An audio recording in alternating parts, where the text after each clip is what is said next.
Querido Deus, muito obrigado por tudo que o Senhor faz nas nossas vidas. Obrigada, Senhor Deus, pelos livramentos. Obrigado pelo privilégio de estarmos na Tua casa. Senhor Deus, receba o nosso louvor, receba a nossa adoração. Te entregamos esse culto nas Tuas mãos.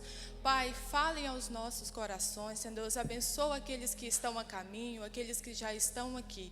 Pai, te entregamos, Senhor Deus, esse culto nas Tuas mãos. Em nome de Jesus. Amém.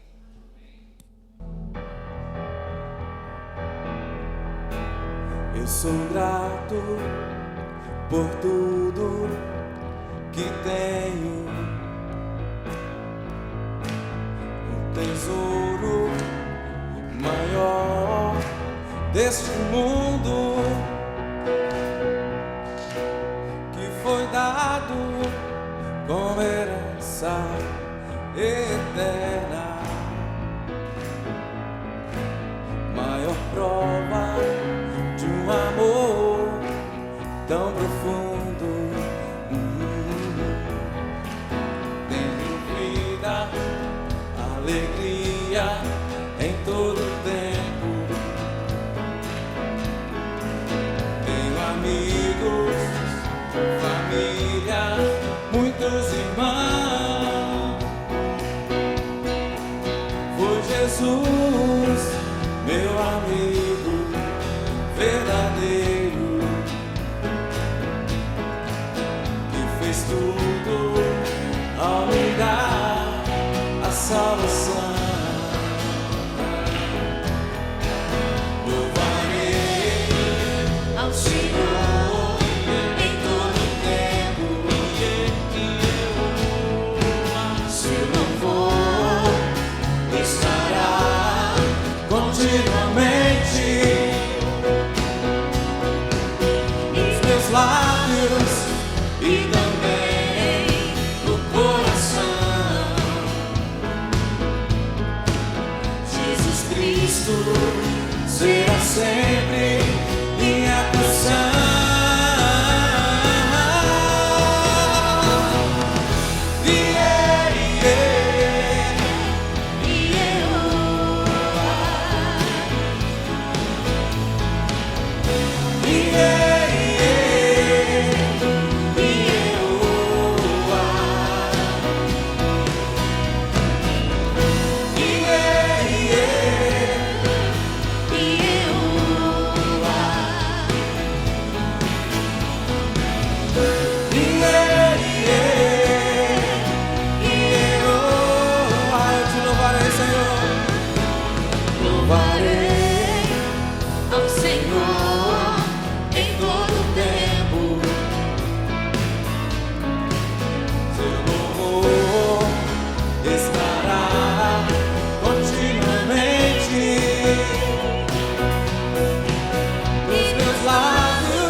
Continua adorando o Senhor com as palmas.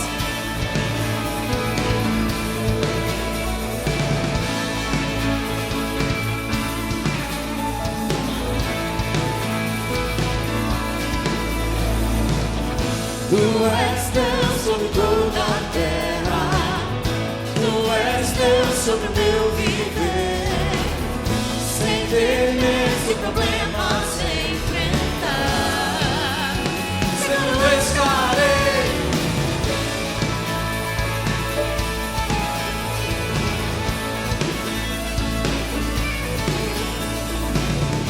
Vem ouvir o som que ecoa, cantar a libertação, para o mundo do nome conhecer. Seguro estarei, pois eu sei que Deus me salvou. A palavra nunca falhou, o caminho já se abriu pra mim. Chegou salvação.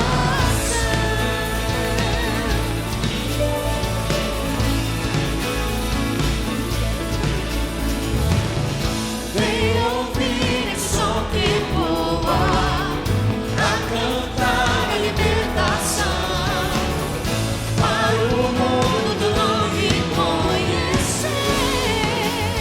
Seguro estarei, pois eu sei que Deus me salvou. A palavra nunca falhou, o caminho já se abriu pra mim. Pois eu sei que Deus me salvou. A palavra nunca falhou, o caminho já se abriu pra mim. Chegou salvação.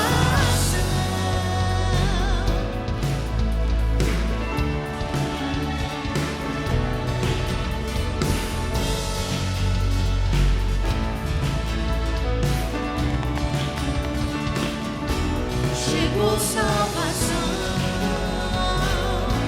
chegou salvação, e Ele vive em mim. Chegou salvação, liberto estou, pois morreu por mim. Chegou salvação, chegou salvação, e Ele vive em mim. Chegou salvação, pois vivo está, Ele vive em mim. Chegou salvação, chegou salvação, Ele vive em mim. Chegou salvação, pois vivo está, Ele vive em mim. Pois eu sei que Deus me salvou.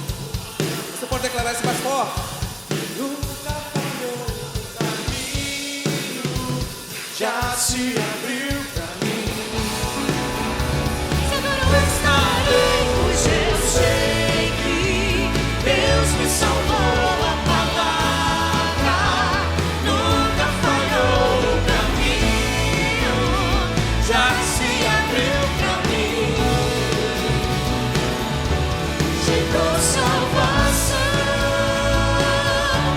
chegou salvação, Ele vive em mim. Chegou salvação, pois vivo está, Ele vive em mim. Chegou salvação. Aleluia. Ele vive em mim. A salvação chegou. Por isso nós exaltamos, nós agradecemos àquele que é soberano, àquele que é magnífico, àquele que é tudo sobre as nossas vidas. Amém. Tu és soberano sobre a terra, sobre os céus, tu és Senhor absoluto. Tudo que existe acontece, tu sabes muito bem. Tu és tremendo. soberano.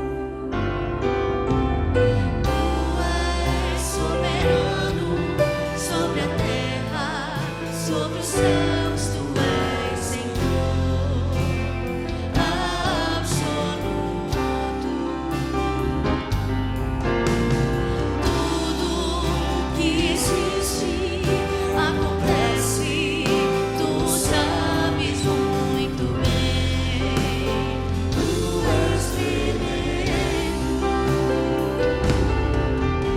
mas apesar dessa glória que tens, tu te importas comigo também.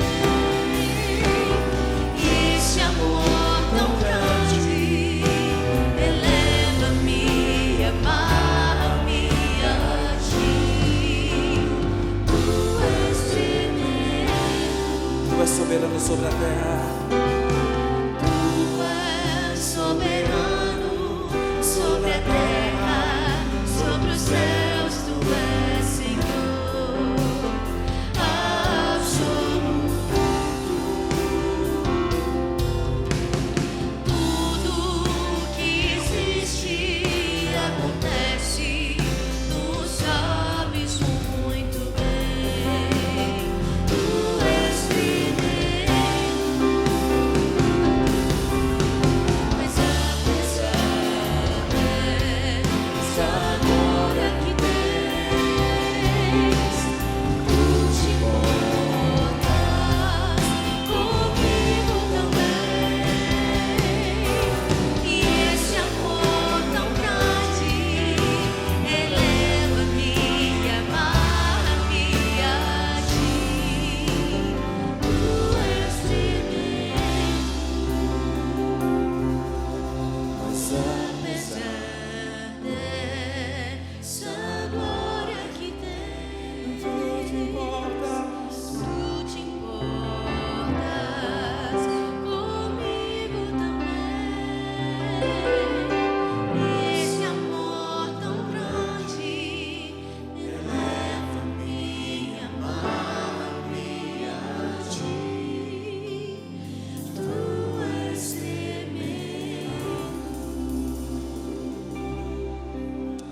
exaltado seja o seu santo nome, Senhor. Gostaria de estar lendo com os irmãos Provérbios 3, 9 e 10.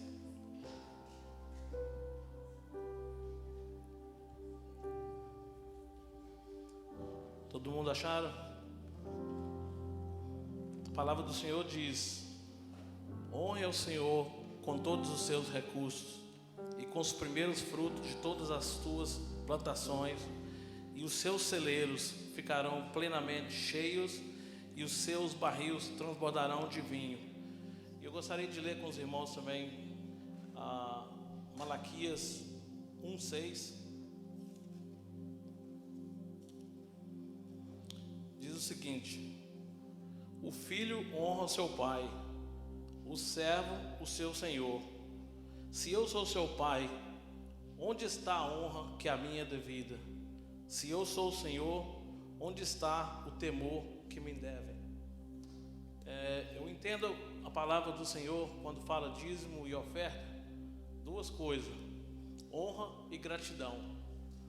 Se saímos da nossa casa segunda pela manhã, trabalhamos, o Senhor nos protegeu na saída, trabalhamos o dia inteiro e o Senhor protegeu à noite. Até o fim de semana é assim. Cadê a honra ao Senhor? A gratidão. Se temos o alimento em casa, é o Senhor. Se a nossa família foi protegida a semana toda, é o Senhor. Por que não dar ao Senhor o que é devido a Ele? Saímos para trabalhar. Quem trabalha de funcionário, honra o seu patrão. Lá em casa nós temos eu tenho como é que fala? Fugiu a palavra. O Samuel, meu filho, às vezes ele me constrange. Eu saio com ele para passear no parque. Ele chega para mim no final do passeio: papai, obrigado. Honra. Foi passear, não sei aonde. Obrigado. Obrigado. Honra. Se o Senhor saiu, você saiu para trabalhar, semana ganhou muito, ganhou pouco. Honra o Senhor com... Não importa se é o pouco, não importa se é muito. Deus não está interessado em riqueza. Ele é dono do ouro e da prata. Ele não precisa do seu dinheiro, não precisa do meu. Dê ao Senhor o que é devido a Ele. Vamos ficar de pé. Vamos honrar o Senhor nessa noite. Dê ao Senhor aquilo que agrada o Senhor. Não com pesar no coração, mas com gratidão por tudo que o Senhor tem feito. Pai, consagramos ao Senhor mais uma vez nossas vidas. Obrigado pela tua proteção. Que nosso coração, ó Deus, possa estar sempre cheio de gratidão, ó Deus, por tudo aquilo que o Senhor tem feito por nós. Recebe nossos dízimos, as nossas ofertas, com um aroma suave às tuas narinas, Pai. Em nome de Jesus. Amém.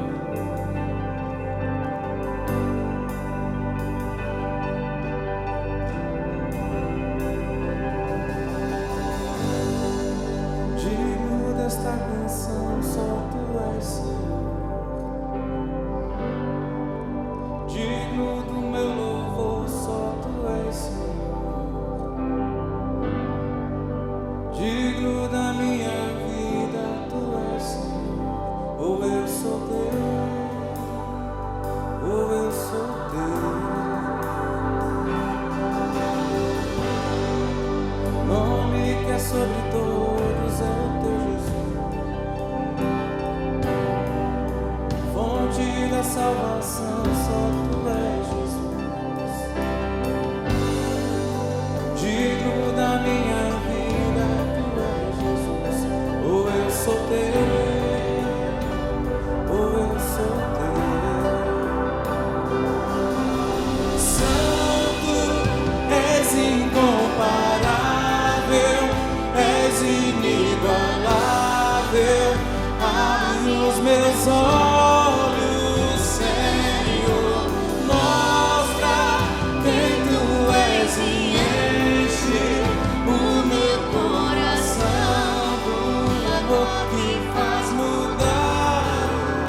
és santo, Senhor.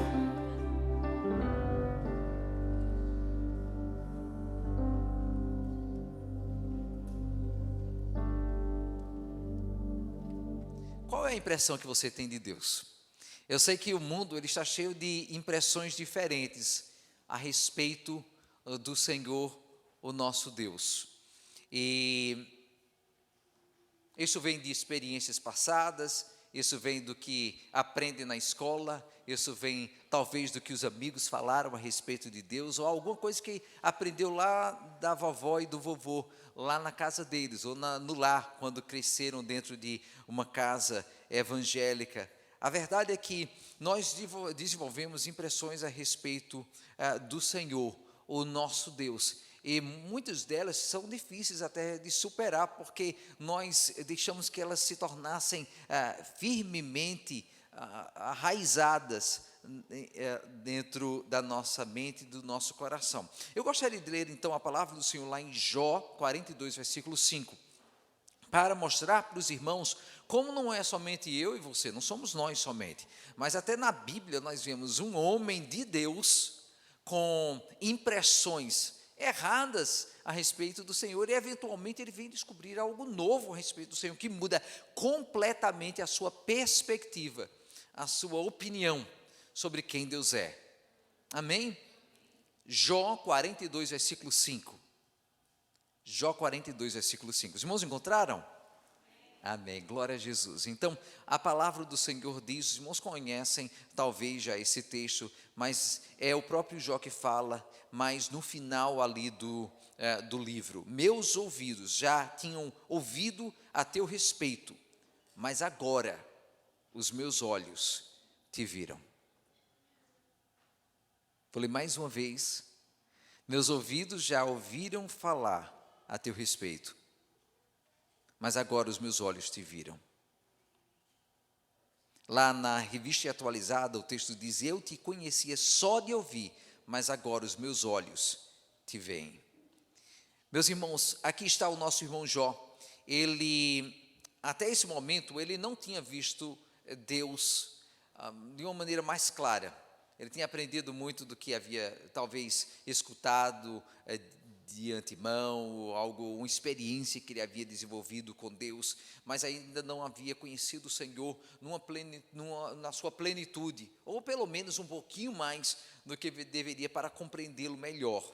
Ele não tinha encontrado a presença de Deus verdadeiramente, o tipo de presença que marca a pessoa completamente, que vai e choca a pessoa, que faz reconhecer a santidade, a divindade, o poder, quão maravilhoso Deus é. Aquele tipo de experiência que Isaías teve lá no 6º capítulo, quando ele encontra o Senhor, ele diz, eu não tenho valor algum, misericórdia de mim. Mas é essa experiência que Jó tem. Ele só agora consegue ver a Deus com seus olhos da fé, e só agora ele consegue ter uma compreensão espiritual a respeito de Deus. Esta é a razão porque neste momento, quando ele encontra o Senhor, ele faz uma declaração, não uma declaração religiosa, mas uma declaração espiritual, uma declaração de alguém que passa a conhecer a Deus de maneira íntima, um relacionamento agora, que vai além de uma compreensão superficial a respeito de Deus, agora para uma compreensão profunda, de vida, de conhecer o Senhor. Os irmãos conhecem, talvez, a história de Jó. Eu creio que a maioria conhece. Como é que ele sofreu tanto ali nas suas experiências, ele perdeu a sua família, ele ficou doente, ele sofreu demais, ele ralou mesmo, passou dificuldades tremendas, e em meio a tudo isso, os seus amigos o abandonaram, pensaram que ele era um homem pecador, que ele merecia o que estava recebendo do Senhor. A gente vê que do outro lado a sua própria esposa diz, de que adianta estar servindo a Deus assim? Em meio a tudo ele fica sozinho, e ele mesmo passa a Bíblia mostra que ele não estava pecando, mas ele estava dizendo: Senhor, por que eu fiz tudo o que eu precisava fazer para te adorar, te servir, para estar próximo de ti? Por que eu estou sofrendo dessa maneira? Deveria ser o contrário, eu fiz tudo de bom, agora colher os frutos que há. E em meio a esse dilema todo, chega no final, Deus não lhe dá uma resposta para o justo sofre porque isso ou aquilo. Não, Deus diz: olha, eu vou mostrar a minha maravilha, quão grandioso, quão majestoso eu sou, pelo menos um pouquinho. E naquele exato momento, sem ter uma resposta para o seu dilema anterior, ele entende quão pequenininho ele é. E é essa a resposta que ele precisa, que o relacionamento com o Senhor é um desmerecedor, mas que é amado a si mesmo e é recebido por Deus dessa maneira. O livro todo é esse questionamento a respeito do porquê do seu sofrimento e porque Deus estava o deixando dessa maneira, estava deixando que ele passasse tudo isso. O livro, na verdade, fala sobre os dilemas que nós passamos hoje também. Meus irmãos, o sofrimento está aí presente, o sofrimento acontece, existem guerras, existe a dor, existe a enfermidade, existem problemas de relacionamento, existem tantas questões que estão presentes hoje também. Então o livro fala sobre o nosso dia, os nossos dilemas, as nossas dificuldades, os nossos questionamentos, os nossos problemas espirituais. Quem de nós nunca teve perguntas? Quem de nós nunca teve questionamentos a respeito de Deus? O exemplo de Jó é que, em meio a todo o seu questionamento e as suas dúvidas, ainda assim ele permanece fiel. Jó mesmo, todavia, contudo, porém, Jó mesmo ele pensava que conhecia a Deus, só que no final das contas ele descobre que ele não sabia nada a respeito do Senhor. E será que isso não se aplica para a gente? A gente passa por tanta coisa na vida, e a gente pensa, talvez, eu cresci dentro da igreja, eu conheço a Bíblia muito bem, eu fiz o seminário, eu fiz isso e aquilo, eu já participei de tantos departamentos na igreja, quando na verdade, meus irmãos, nós começamos nem sequer a raspar o topo do conhecimento a respeito de Deus e do nível da profundidade do relacionamento que nós podemos ter com Ele. Jó pensava que eu conhecia a Deus, só que no final, ele vem perceber que ele não havia nem começado a entender quem Deus era. Uma pesquisa que foi feita aqui nos Estados Unidos, foi publicada no Time Magazine, lá no dia 30 de outubro de 2006, no volume 168, número 18, a gente vê ali o que é que eles falaram sobre o tipo de impressões que as pessoas têm a respeito do Senhor, o nosso Deus. E eu quero destacar 4 impressões que as pessoas têm a respeito do Senhor. 4 maneiras de vê-lo. A primeira delas, talvez você vai até perceber do seu relacionamento com os amigos, ou talvez presente até na sua vida, aquela impressão que há daquele Deus bravo, aquele Deus autoritário. É o Deus que a gente geralmente vê no Velho Testamento. Eu, inclusive, já no seminário mesmo, confrontei com esses dilemas a respeito de Deus, como aquele Deus do Velho Testamento. Não, a gente tem que deixar o Velho Testamento mais para trás, para pregar o Deus do Novo Testamento. Não, o Deus do Velho Testamento é o Deus do Novo Testamento, o mesmo Senhor, só que a gente vê aspectos dele ali presentes, e a gente precisa aprender a respeito desses relacionamentos que são desenvolvidos dessa maneira. Mas essa impressão daquele Deus bravo está presente na mente de muitos. Veem Deus como alguém profundamente envolvido no dia a dia e eventos mundiais, mas só que Deus está irado com o pecado, e Ele só está ali para punir o infiel e o mundano. Ele não está ali presente para engajar na nossa vida, Ele está presente para dizer: você errou, agora você vai levar uma martelada na cabeça, e pronto, acabou. É esse o relacionamento divino com o ser humano. Mas será que essa é a visão correta? É lógico, existe sim a realidade do Deus, que é um Deus que está aí para zelar, para castigar o pecado, para corrigir. Está presente nas Escrituras, e não existe nada errado com isso. Inclusive é um aspecto importante para quem Deus é. Efésios 2, versículos 1 a 3, Efésios 2, versículos 1 a 3. Ali nós lemos o seguinte: vocês estavam mortos em suas transgressões e pecados, nos quais costumavam viver, quando seguiam a presente ordem deste mundo. Anteriormente, todos nós também vivíamos entre eles, satisfazendo as vontades da nossa carne, seguindo os seus desejos e pensamentos. Como os outros, éramos por natureza merecedores da ira. Eis aqui está um aspecto da realidade de quem Deus é. Nós erramos no Éden, nós erramos na nossa vida, nós somos pecadores, e uma coisa que nós merecemos é a ira e o castigo de Deus.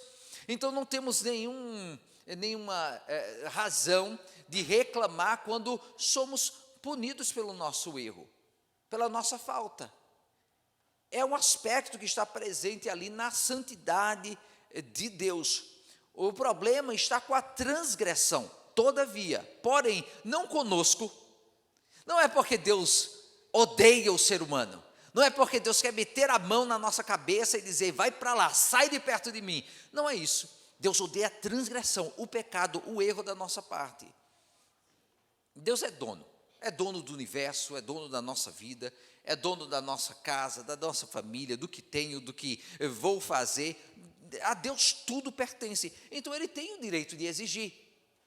E qualquer um é muito iludido se pensar que, de alguma maneira, tem algum controle sobre as coisas que conquistou. Isso é meu, isso eu fiz, a família é minha, o trabalho é meu, e eu posso cometer o erro que for, e não tenho que prestar contas a Deus. Eu posso conseguir o que quiser, mas não devo nada a Deus. Eu posso viver a vida como quero, mas eu não vou ter que dedicar nenhum tempo para o Senhor. Está muito errado, muito equivocado. É importante ver o equilíbrio que a própria palavra apresenta. Parece a impressão que há deste Deus bravo do Velho Testamento, severo, autoritário. É importante ver o zelo do Senhor pela sua criação, pelo que Ele fez, por mim e por você, que foram criados à sua imagem e semelhança. Josué 24, versículos 19 a 20, nos dizem o seguinte, Josué 24, versículos 19 a 20, Ele é Deus santo, é Deus zeloso, Ele não perdoará a rebelião e o pecado de vocês, se vocês abandonarem o Senhor. Ele se voltará contra vocês e os castigará, mesmo depois de ter sido bondoso com vocês, Ele os exterminará. Eu dei uns pulinhos aqui para ir direto ao assunto. Ele se voltará contra vocês e os castigará, mesmo depois de ter sido bondoso para com vocês. Veja, a bondade do Senhor na própria palavra, aqui está presente. Mas ela é colocada na balança, ela é colocada ali e apresentada para a gente como sendo um dos aspectos de quem Deus é. De um lado está o seu zelo, está a sua autoridade, de um lado está esse julgamento de Deus, mas do outro nós vemos a sua bondade também presente. Deus gosta de compromisso.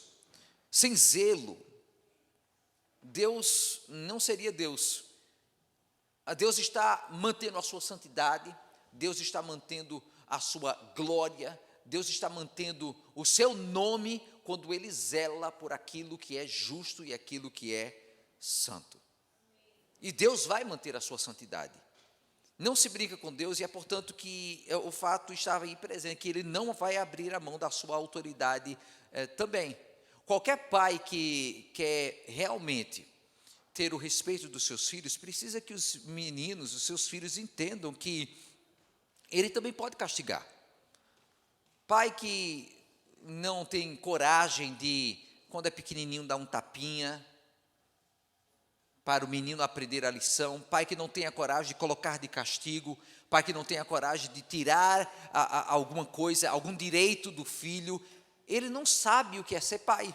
E ele está menosprezando a sua autoridade, e ele também está educando errado o seu próprio filho, porque ensina que depois as autoridades não vão ter direito de falar e dizer e exigir. Todos nós temos que prestar honra às autoridades, seja os nossos pais, depois ao prefeito da cidade, depois ao governador, ao presidente, às autoridades que foram levantadas, aos policiais, seja quem for que está numa posição de autoridade, eles têm o direito. E Deus, da mesma maneira, está nos ensinando, como pai, um princípio presente, de que existe autoridade e ela precisa ser respeitada, especialmente quando é uma autoridade tão santa como a autoridade do Senhor. Ezequiel 33, versículo 11, nos diz: o Senhor, Ezequiel 33, 11, não tenho prazer na morte dos ímpios, antes tenho prazer em que eles se desviem dos seus caminhos e vivam. Voltem, portanto, voltem-se dos seus maus caminhos, voltem para o Senhor. O Senhor não abre mão dessa sua autoridade, e Ele quer o nosso bem, como os irmãos veem no próprio texto aqui. O Senhor ama o ser humano, mas Ele odeia, sempre odeia o pecado. Deus quer a nossa transformação, portanto, Ele quer nos libertar daquela malcriação que nós temos como filhos, daquela rebeldia que já está lá no coração, do mais pequenininho. Qualquer um que já foi pai de crianças pequenas, sabe que tem uma coisinha ruim dentro do menino, da menininha, por bonitinho que seja, precisa aquela hora, quando ele é disciplinado, ela é colocada na disciplina para remover aquelas coisas ruins que tem lá dentro. Deus nos ama, e é por isso que, como pai, Ele é bravo. Às vezes Ele é bravo, e muitas vezes Ele é pleno amor. Deus, ou sempre, Ele é amor, inclusive da sua braveza, Ele também é amor. O Senhor ama o ser humano, Ele quer que sejamos transformados. Deus não é somente autoridade e ira, isso é uma visão limitada a respeito de Deus. Deus é misericórdia, Deus é oportunidade, Deus é transformação para a nossa vida. Amar alguém não significa simplesmente aceitar e se conformar com os erros ali cometidos e dizer, não precisamos nos preocupar, é só aceitar como é, vai ser assim, sempre errado, quebrado, sempre fazendo as coisas erradas para sempre. Não, nós procuramos, nós cremos que pode existir, que pode acontecer mudança. Aquele que não consegue ter um relacionamento com Deus, muitas vezes o faz porque tem medo de Deus, tem medo da mão severa do Senhor. Mas será que isso é o certo acontecer da nossa parte? Ou será que temos que abraçar essa braveza do Senhor, como sendo a maneira que Ele tem de nos amar tanto, que nos leva pela correção a uma mudança de vida? Quem pensa assim de Deus, nunca pode ter um relacionamento pleno com Ele. Que pensa somente dEle como sendo um Deus bravo e severo, não existe amor nele, Ele é o autoritário do Velho Testamento. Ele não entendeu ainda quem Deus é, ele nem sequer sabe o que é um pai, um Deus, ou um pai de amor. Ele não sabe que o amor é acompanhado de disciplina. Você, como é que você vê a Deus? Você está se deixando ter uma visão somente parcial? Ou está deixando que a Bíblia, no seu aspecto pleno, venha mostrar a santidade, a perfeição de Deus e te ajudar a ser perfeito como perfeito é o nosso Pai Celeste? Ele se preocupa conosco. Mas nós vemos um outro lado também, uma outra impressão que existe de Deus. Aquele Deus benevolente, bonzinho. Antes nós vemos que, 33% das pessoas, 31% das pessoas pensam que Deus é um Deus bravo. Agora, 23% de pessoas pensam que Deus é somente um Deus bonzinho. Ele está ali como um paizinho que não disciplina, que não faz nada de mal para com o filho. Ele está ali somente para dar os presentes e fazer coisa boa e passar a mão na cabeça. Ali nós vemos um Deus profundamente envolvido no dia a dia, nos eventos mundiais, só que Ele é uma força positiva. Está ali somente para abençoar, e Ele é relutante a punir, relutante a castigar, relutante a disciplinar. Será que essa também é uma visão correta? Ver somente um pai que é bondade, e no final das contas nós vemos que ele acaba perdendo o respeito, ele acaba perdendo a ordem. Aquele pai, aquela mãe que não tem a coragem de pesar a mão, a coragem de disciplinar logo, logo a casa, o filho, o ensinamento, ele se perde por um caminho diferente e fica difícil realmente controlar os filhos. Essa não é uma visão correta, de pensar de Deus somente como um Deus bonzinho. É tanto que Tiago 1, versículo 17, nos fala que, mesmo nos mostrando que toda boa dádiva e todo dom perfeito vem do alto, descendo dos pais das luzes, mesmo mostrando essa realidade que Deus é bom e tudo que há de bom vem dos céus, mas existe também o outro lado para a pessoa de Deus, como nós já vimos na palavra e como vamos continuar a afirmar aqui. É verdade que tudo que há de bom vem dele, e o mundo sofre as consequências de sua escolha. A bondade está presente, mas pela sua escolha, pelos seus erros, pelo pecado que há e que se instalou na vida da humanidade, nós vemos caminhos tortuosos acontecendo para a raça humana. Deus não é, todavia, um Deus incapaz de agir ou de disciplinar. Deus não se tornou fraco somente porque Ele é um Deus bom. Ele é bom. Tudo que há de bom vem das alturas, mas Deus também tem o poder de disciplinar. Um dos grandes dilemas que há na filosofia é como é que pode existir um Deus bom se Ele permite que tanta coisa ruim aconteça. É um dos dilemas que existe há muito tempo, que ainda hoje está presente. E a verdade é que o castigo pela falta, pelo erro, pela vida que há, uma vida caída, está aí presente. Não vamos explicar todos os detalhes porque não temos condição de fazê-lo. Por que existe o sofrimento? Mas uma coisa nós sabemos, é que existe o equilíbrio da bondade do Senhor com a sua disciplina e com o andamento da nossa escolha própria. E aqui está. Vamos acreditar na bondade de Deus balanceada com a sua braveza, com a sua severidade, com o seu zelo, com a sua disciplina. Miqueias 7, versículo 18, nos diz o seguinte: quem é comparável a ti, ó Deus, que perdoas o pecado e esqueces a transgressão do remanescente da sua herança? Tu que não permaneces irado para sempre, mas tens prazer em mostrar amor. Aqui está uma explicação para a realidade de que Deus é amor. É a sua bondade, a sua misericórdia. É justamente porque Deus não destrói que nós vemos o maior exemplo da sua bondade, do seu amor para conosco. Ele poderia facilmente nos destruir completamente. É fato que você precisa da bondade de Deus, dia após dia. Eu e você precisamos que Deus nos abrace, que Deus nos mostre o seu carinho, que Deus nos mostre o seu amor, mas é necessário que nós reconheçamos que Deus também pode, e Ele vai exercer disciplina quando for necessário. Dois lados para a sua personalidade, para a sua pessoa, que estão presentes, são claros da palavra. Será que você pode ver a Deus como Ele é?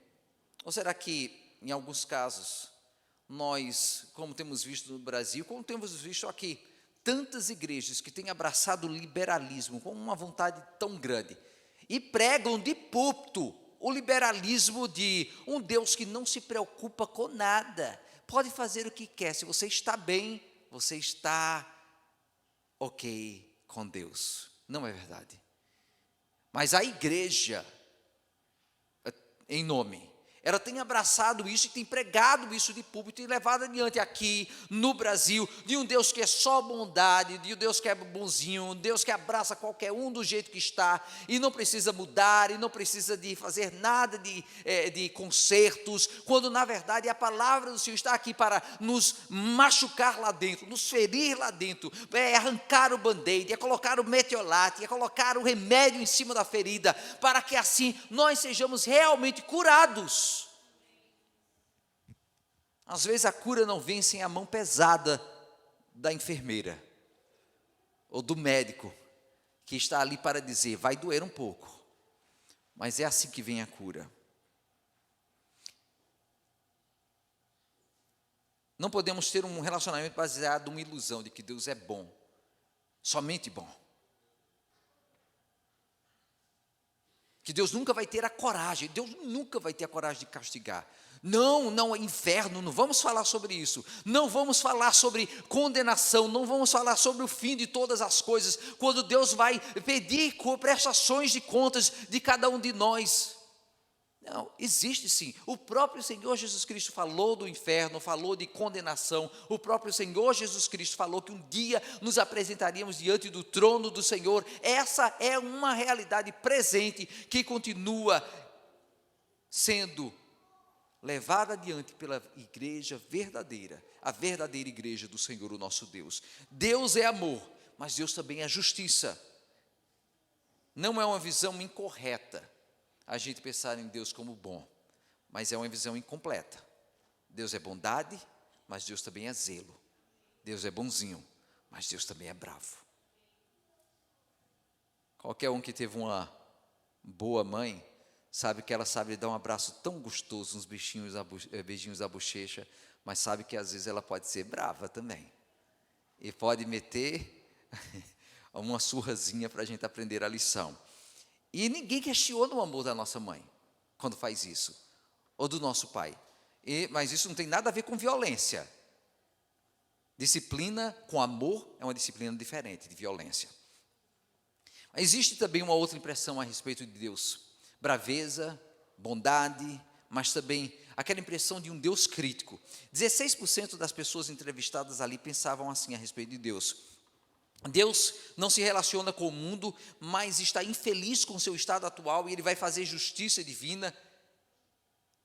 Deus está ali, Ele é um Deus até vingativo, Ele está sempre mudando de opinião, de humor, e Ele está ali para simplesmente olhar o nosso erro, simplesmente nos apontar. Nunca tenha coragem de nos abraçar, nunca tenha coragem de nos dar você tem feito bem, eu estou aqui para te apoiar, estou aqui para te dar um sustento, para te mostrar esperança.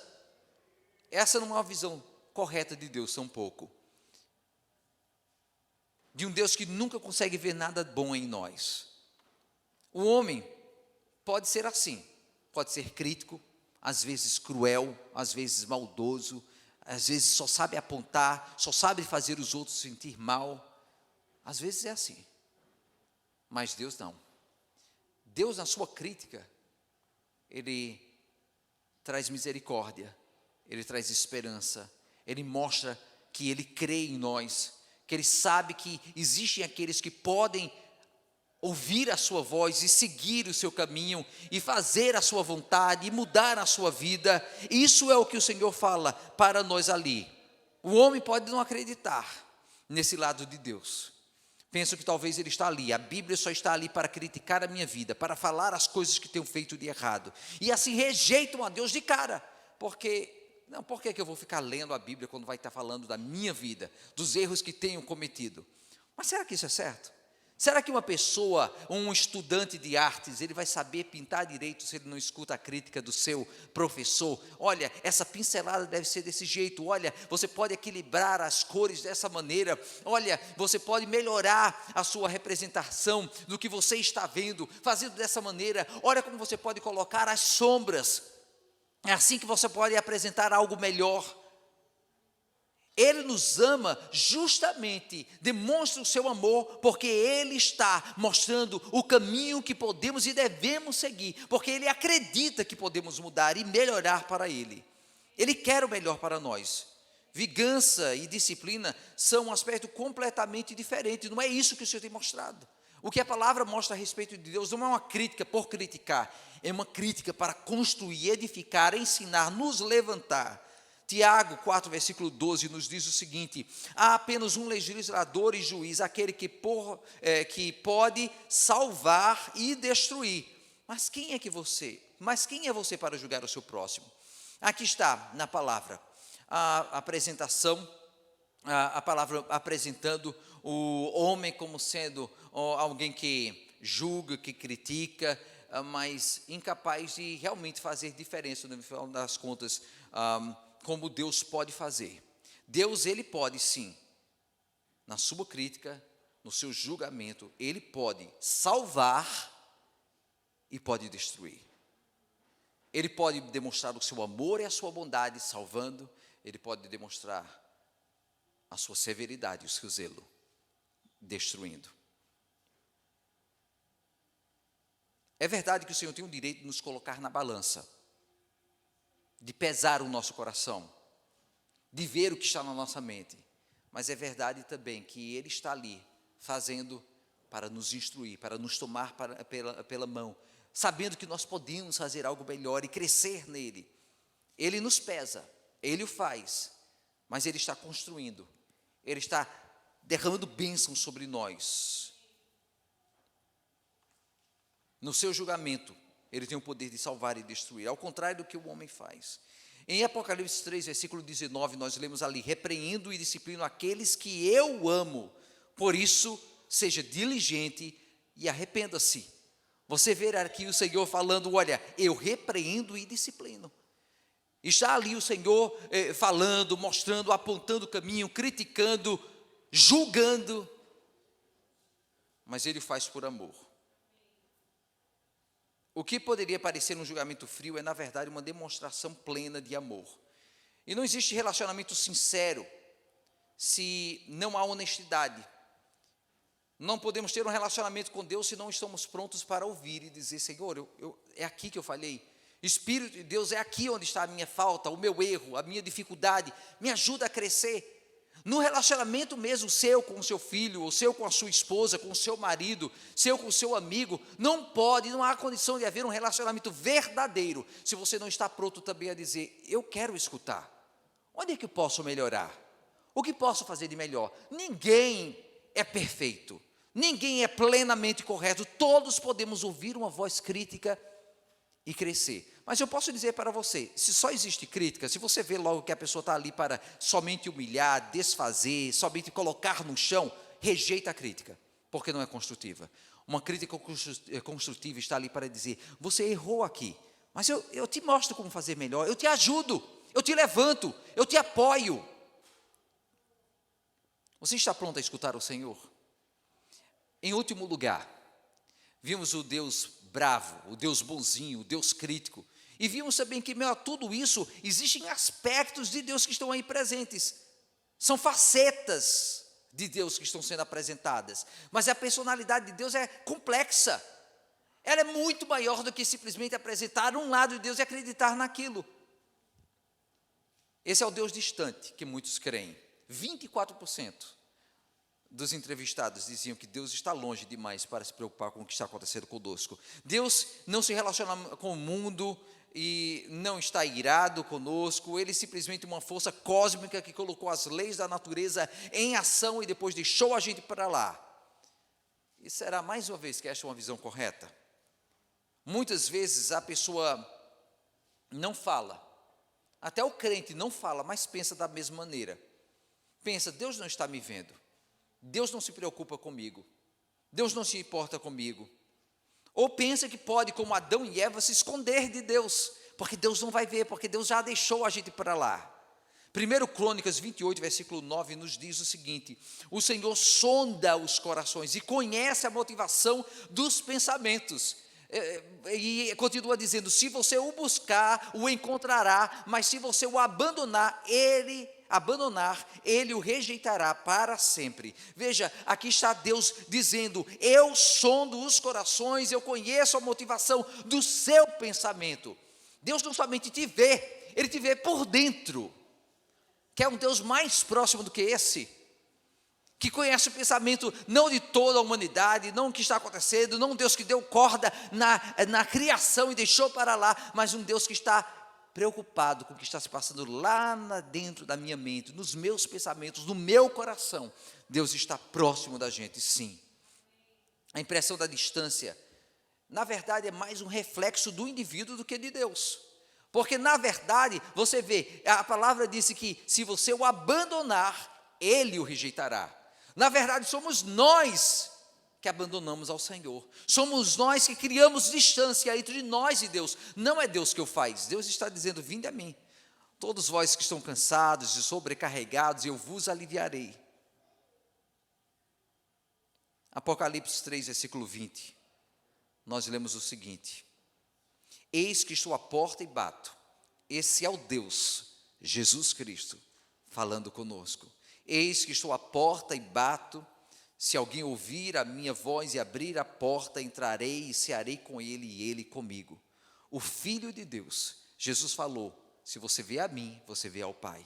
Deus estava aqui entre os discípulos, Deus está aqui conosco, dizendo: eu estou à porta e bato, se você abrir, eu vou ter um relacionamento pleno com você. A distância criada entre nós e Ele. E, inclusive, o mundo pode pensar assim, muitos pensam dessa maneira, que Deus não se importa mais, Deus não se preocupa, Deus se esqueceu de mim. E, às vezes, até o próprio crente pode pensar dessa maneira. Eu acho que Deus não está preocupado muito comigo, ou com a minha família. Deus, Ele me deixou para trás. Mas, meus irmãos, esse é um engano do inimigo. Deus está muito próximo, no nosso coração, na nossa mente. O Deus eterno, soberano, que está acima de toda a criação, acima de todo o universo, inclusive acima de toda aqui a questão temporal, é o mesmo Deus que está engajado comigo e com você.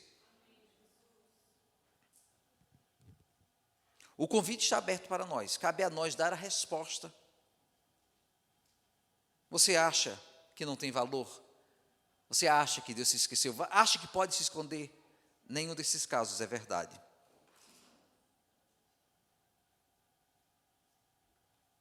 Se você não consegue visualizar um relacionamento 1 a 1, é porque você precisa simplesmente ouvir a voz daquele que está batendo a porta. Deus é tão bom e Ele é tão preocupado conosco que Ele mesmo enviou o seu Filho. E a palavra diz: para que todo aquele que nele crê não pereça, mas tenha a vida eterna. Aquele Deus que muitos pensam que é bravo, enviou o seu Filho. Aquele que muitos dizem que é simplesmente crítica, e Ele disse: eu me preocupo com você, eu quero te ajudar. Esse Deus que muitos pensam que é só severidade, Ele se entregou por mim e por você, para criar proximidade entre nós. A nossa tendência é de ver Deus pelas pequenas brechas de uma visão limitada que nós temos. Eu aprendi assim dentro de casa. O meu pai me tratava dessa maneira, então talvez Deus é do mesmo jeito. Minha mãe me tratava desse jeito, então talvez Deus é da mesma maneira. A sociedade fala isso, então eu tenho que acreditar a mesma coisa. Mas isso é uma maneira muito limitada de ver quem Deus é. Você quer conhecer alguém? Não conheça pela impressão que os outros dizem a respeito daquela pessoa. Passe tempo com ela, converse. Quantas vezes foi que eu não tive a experiência de conhecer uma pessoa melhor, simplesmente porque parei para tomar um café junto, conhecer a pessoa, aí a gente começa a descobrir facetas da pessoa que a gente não sabia. A pessoa toca, a pessoa é um artista, a pessoa gosta de ler poesias, a pessoa gosta de trabalhar nessa área, a pessoa tem tal hobby, a pessoa fez isso no passado, a pessoa é isso no presente. Você só sabe quando você senta, você conhece, você gasta tempo com a pessoa. Faça isso com o Senhor.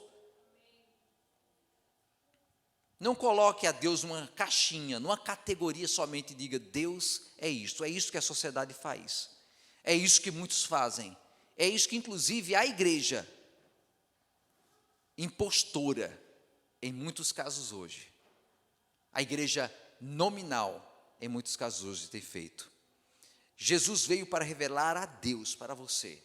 Lá em Lucas, no capítulo 9, você não precisa ler ali, mas eu vou ler para você. Jesus, ele faz uma pergunta para os seus discípulos. Ele disse: olha, vocês têm visto a mim, vocês veem ao Pai. E agora eu vou fazer uma pergunta para vocês: quem é que vocês dizem que eu sou? Quem vocês dizem que eu sou? É isso que o Senhor pede de você. Uma resposta, não o que o mundo fala, não o que o mundo diz, não o que os seus amigos disseram, não o que os seus pais falaram, mas um relacionamento seu com Ele. Quem você diz que Ele é? Jesus veio para criar proximidade, para se aproximar da gente, para nos mostrar o caminho. Então vamos deixar que o nosso relacionamento com Deus fique muito melhor do que era. Não pense a respeito de Deus como Deus ali que está simplesmente para pesar a mão contra nós, para nos criticar, para um Deus distante, ou somente um Deus bonzinho que nunca vai fazer algo de ruim conosco, um Deus que não quer que nós melhoremos, que cresçamos. Deus é tudo isto. Um Deus que ama, um Deus que corrige, um Deus que é Pai, um Deus que é juiz, um Deus que é santo, um Deus que está próximo daqueles que não são santos.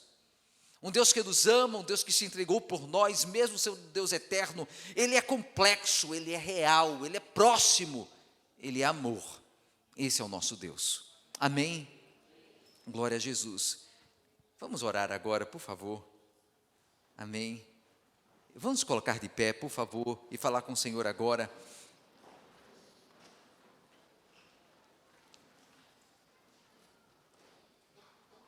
Amém, Jesus. Pai amado, nós estamos aqui gratos ao Senhor pela oportunidade de te ver, ó Pai.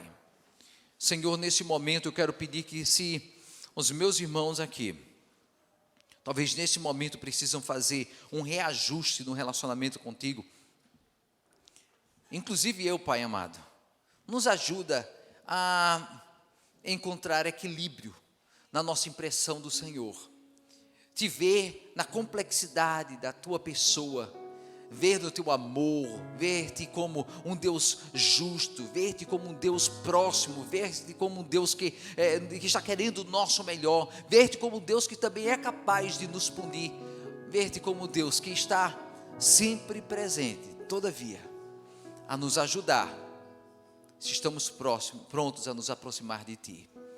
Pai amado, se nesse momento existe a necessidade de correção de caminhos, necessidade de mudança de opiniões, a necessidade, ó Pai amado, de volta para o Senhor, a necessidade de te descobrir pela primeira vez, faz isso acontecer agora, Pai amado. É o que pedimos em Teu nome, Senhor Jesus, porque queremos juntos dizer, como Teu servo Jó falou: antes eu te conhecia só de ouvir, mas agora os meus olhos te veem. Queremos te ver com os nossos olhos espirituais, queremos te ver com o nosso coração, queremos te ver, Senhor, como o Senhor nos vê, num relacionamento verdadeiro e sincero, em nome de Jesus, amém, amém.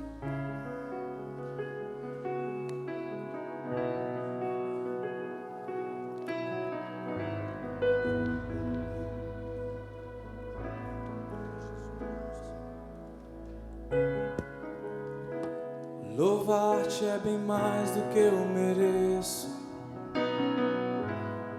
adorar-te é mais profundo que eu pensei. Servir-te é tudo que eu espero, o que eu mais quero é estar mais junto a Ti. Derramar perante Ti os meus anseios, a minha oferta nesta hora é a verdade,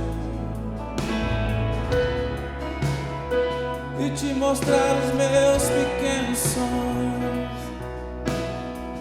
Ah, Senhor, como eu dependo de Ti para me curar, para me ensinar o caminho que devo seguir. Podes me usar, Senhor, como Tu bem queres. Abra o meu coração.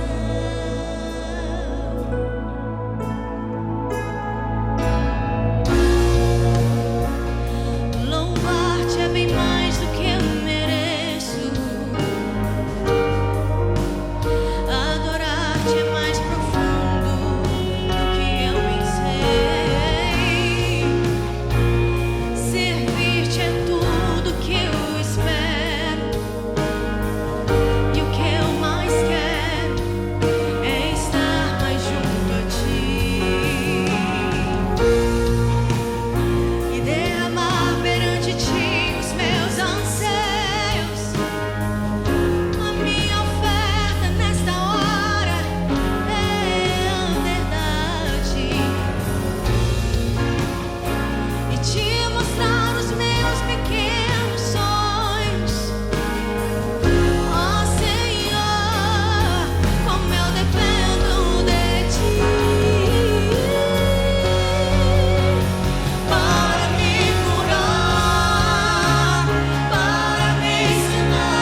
Os jovens do One Ministry são convidados a participar de um acampamento de intercâmbio com Activation Youth. Esse evento acontecerá do dia 30 de setembro a 2 de outubro. Maiores informações com a Laisla ou Ana Esther. Se você deseja uma visita pastoral ou necessita de algum tipo de assistência, ligue hoje mesmo para a igreja. Teremos um almoço missionário no domingo, dia 11 de setembro. Reserve hoje sua marmita com os irmãos Josias ou José Gomes. O Ministério de Assistência Social da nossa igreja já está ativo. Para maiores informações, basta procurar a Mel ou a Penha. Se você desejar ficar informado sobre esse ministério, basta seguir nosso Instagram, @IPBassistência. No domingo, dia 18 de setembro, teremos uma ministração de teatro e artes pelo Ministério Nissi. Aproveite essa oportunidade para convidar amigos e familiares. Os irmãos que desejarem contribuir com seus dízimos e ofertas podem fazê-lo online, através do website da igreja ou no link de doação. Basta você digitar ipboston.org/doar e lembre-se, Deus ama quem dá com alegria. Toda a família é convidada para buscar o Senhor conosco nas quartas, às 8 horas da noite.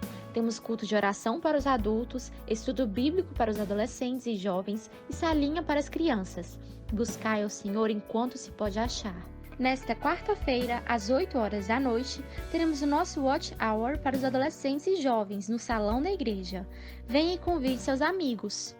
Conheça nossas atividades aos domingos. Café da manhã às 8 horas da manhã, escola bíblica dominical às 9 horas da manhã, primeiro culto às 10 horas da manhã e segundo culto às 6:30 da noite.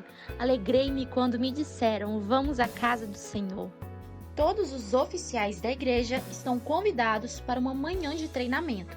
Nos encontraremos aqui na igreja no sábado, dia 17 de setembro, às 9 horas da manhã.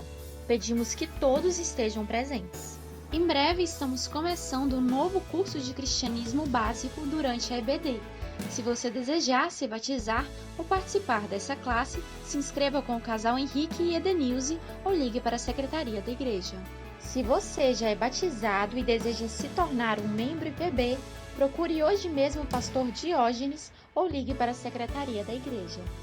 No sábado, dia 3 de setembro, os jovens do One Ministry estarão indo ao Parque Six Flags. Interessados devem procurar a Ana Esther. Compartilhe nosso culto online com um amigo e não se esqueça de se inscrever no nosso canal do YouTube, Família IP Boston Unidos no Senhor.